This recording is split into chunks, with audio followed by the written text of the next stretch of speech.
Welcome back to Matchday Live with myself, Cel Spellman. Half-time at the Etihad, and it is all square after those first 45 minutes in our game against Bruges. Here to get into all of that is Michael Brown and Shaun Gota. Quite a strange 45 minutes. It just felt like City couldn't quite find their rhythm. Michael, what was your assessment of it? I think you look at a team who've been good out of possession, getting behind the ball. We've seen it at the weekend, and we mentioned it in the build-up, didn't we? That sort of desire to stop Manchester City playing. Mm-hmm. I feel like City were a little bit slow in their build-up and the possession, wider areas. Jack Grealish, can he run down the line a little bit more? Riyad Mahrez from the first minute as he sort of checked into his left, back to his right, but he didn't really want to go and commit and get into the penalty area and wide areas. I feel we're doing it a little bit quicker, a little bit more intensity. I think City will be able to break him down a little bit better. Unfortunate, wasn't it, that Cancelo's finish didn't go in. It was a great effort, wasn't it? But yeah, and then a free cone goal changes things as well. Yes, the first half, and you spoke about it earlier, talking about them, going from a 5 and morphing into a 6, and for much of that half, and that really, what I've learned from their coach tonight is that's a way of stifling City, because we know how Gundogan would want to go into those little gaps, and we're not being able to see him sneak in there because again they've been going from a 5 into a 6. Brilliant to see how we went and scored the goal, and I thought, right, we'll perhaps kick on, but wasn't long enough for us to get the momentum and then kick on. Let's take a look at some of the key moments from the game. City were kind of trying to get the goal in the back of the net. We had that Cancelo chance that you just mentioned earlier before. Wasn't quite falling for us. I know Mahrez wormed his way into the box, but the goal was a well-worked goal. Initially, I thought it was kind of going to go in from Cancelo's shot, just hit the post, and then it went out to who is it now? Mahrez on the side running across, who ended up with Foden. I mean, Phil Foden sweeps it out wide. You're seeing Cancelo get into a good position, and then you're looking, and I think in the when it went to VAR. And straight away, I said to you, didn't I, Phil Foden back stick here. He's got a great opportunity. And I thought it could have been offside because Cancelo whizzed the ball right across the front and the face of the ball. But what was brilliant when you see Phil Foden's initial run, he waited, he stepped back, he checked, and then he delayed that run straight away and for a comfortable finish. That's brilliant awareness. Looking along the line, waiting, knowing he's going to deliver.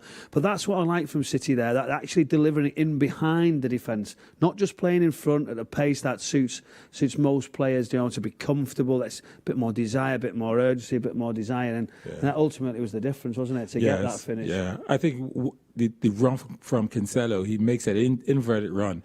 And I think it was Grealish that sort of put him towards the byline, and then that flashes across, and Foden finishes it off. But that was probably one of the few opportunities that we broke the line, because we normally see that's sort of our trademark run, that inverted run towards the byline. And because they've had that sort of 6 at times, we've not been able to find that pass. They've been in the right position. So I think there's work to be done. In terms, when I look at how they were, I think I've seen quite a few balls going from their left to right, and I think they've thought, well, Cancelo will be going up, and we have to figure that out as to when they hit that ball, because it's dragging out Laporte. It's dragging Laporte out there, and coincidentally, I think that was part of how the goal come.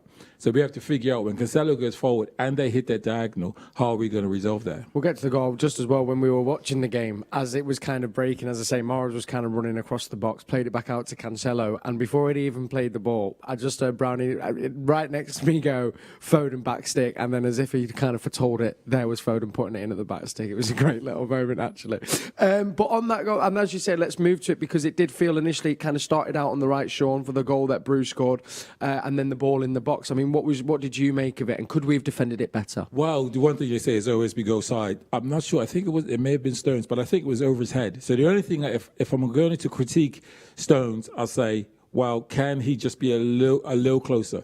The players are a good 2 or 3 yards, and the delivery, the cross, is comfortable for the lad to just cushion it down. And from there, the midfielder comes on and strikes it. And it's a save. I mean, Bruyne thinks he perhaps could have saved it out for a corner. I was questioning, well, if he's close to the actual goal line, he just wants to save it, as opposed to, but if he's out a few yards, he can get enough on it. I was just looking at the pace of it, Shaun. Yeah. Do you know, I'm actually thinking the pace of it, as the ball comes across, you're looking at John Stones' position, he maybe doesn't open, because his recovery a little bit deeper, but it's a deep cross, isn't it, where he's thinking, where can he go? We've seen the recovery runs coming back in. There's a bit of contact on the first header as it's knocked back down, but then as the side-footed volley comes in, Ederson, it looks quite comfortable. He's almost one of them for the cameras. Yeah. Could he catch it? Could he parry it round? But he actually pushes it along the line. And at that point, that's where City are unfortunate, aren't they? The ball's drilled back in, and the one mistake that we discussed we were sat there as Bernardo Silva goes with the outside of his left foot. And any defender right in front of your goal, you've got to try and come round, even if it's your weaker one, you've got to come round with the biggest surfaced area, come round with the right foot to clear the ball. He doesn't. He goes with the outside of his left, flicks up, John Stones back of the head.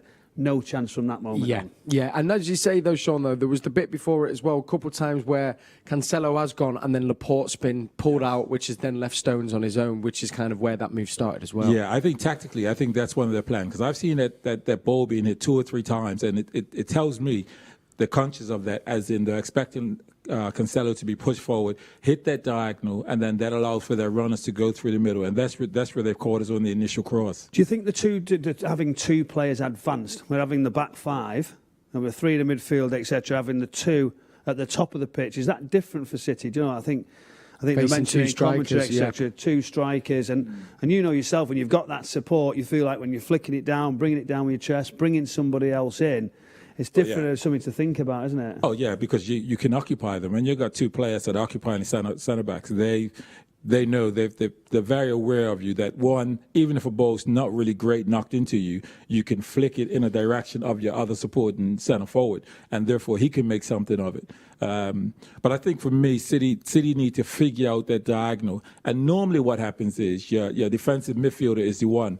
But again, if Rodri is actually on the side of the ball, applying pressure in somewhere in that area, and then it's a big diagonal, it's hard for him to get across, because normally that's the role of that defensive midfielder. I mean, Bruyne would have done that, a million times, as covering for the fullback if they've gone forward. Absolutely. Let's take a look at some of the stats though from that first half. It looks like this, and there was a key one that you've noticed, kind of, Brownie, in the last few games. The shots on target. It's kind of getting the shots away, but we can see there. I mean, Bruges have actually topped us there. We've only had the 2 on target, out of 8 attempts, and we kind of want to be testing the keeper a little bit more, you think? Now, I think that you look at distance covered, etc., slightly down on that. Pass completed, you always expect Manchester City to be right at the top of that. 68, approaching 70% possession.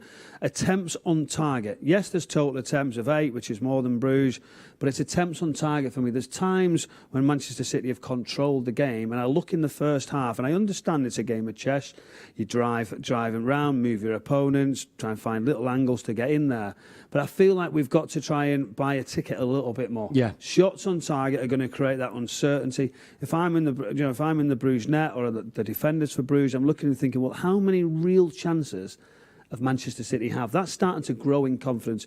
They can some teams can say, okay, we're happy if you have possession the whole game. Yeah. How many chances are you going to be? So it's the difference of getting those shots on target. I think that's something we discussed, didn't we? Cancelo getting forward and hitting the post, and some runs, and one having a go. Yeah, I mean, with those shots on targets, I think we've got Foden, who's up the middle. Again, there's be very little space. When he's got involved in the game, he's actually come deep. That's when he's been able to get turned and then fire a ball out wide, etc. When he's been up top, he's had very little touches. So I think the shots are going to have to come from the wide players. I mean, the team's distances, doesn't it? It tells you everything.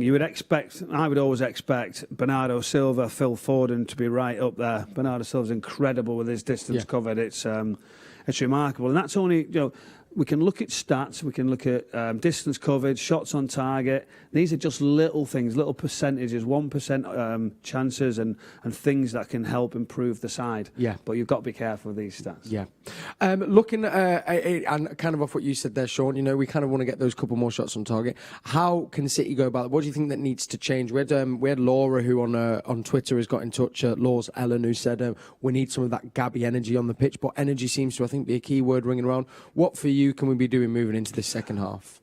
I think Grealish, I think he needs to threaten in behind with runs without the ball. I think that's something that will probably come in his game more as time goes on. But again, we've got Mahrez that will receive it and do the one-on-one. I think he's doing the same. So we don't have, there's no little opposites. Sometimes you have one player who's great at taking a play on and the other player that can threaten without the ball. We need one of them to do that. And I think Grealish can do more of that, run along the line, because these midfielders are looking, Rodri's looking and thinking, and it's always to feet. And Andy mentioned it towards the end, that he then comes back on his right foot and then rotates it back around to Rodri, and they get time to settle. If they're coming back late, they get time to settle. Yeah. It's definitely runs in behind. Runs are behind, forward runs. Ilkay Gundogan's generally very, very good. Jack Grealish, I don't feel like he's done it as well as what he can do. Yeah. He's sort of been a little bit slow in build-up, whereas times the ball's gone dead. He could go and stretch him. Let's go and try it. Can we get in there? Can we get more advanced and create a bit of space? Open it up slightly by turning him round. Riyad Mahrez, let's get him forward a bit quicker into the box, 1v1s, and I think that there's a little bit of intensity should be the difference. Well, Michael Brown, Shaun Goetz, thank you so much. We're going to be back at full time. Of course, we're going to be bringing you as well the Cryptic City answer. And I can tell you, I've been looking through on you guys what you've been sending in, and a few guesses like yours, Brownie, and they are correct. I can tell you we're not going to give it away, but your moment of divine intervention, I think we'd say there's a big clue. What will help you if you haven't got it is the last two clues more than anything. The last one, definitely. It's got to, hasn't it? It's the big one. It's the big one. Even Shaun's got it, I think. Even I've got it. Even Shaun's got it. So get them in, and we'll be bringing you the answer at full time, and of course, hopefully talking about a Manchester City win. We are still second in the group as it stands, but I'm sure 3 points would really cement us in that top two there. Okay, back over to Alistair Mann and Andy Morrison for the commentary, and we'll see you at full time. Thank you for joining us. Come on, City.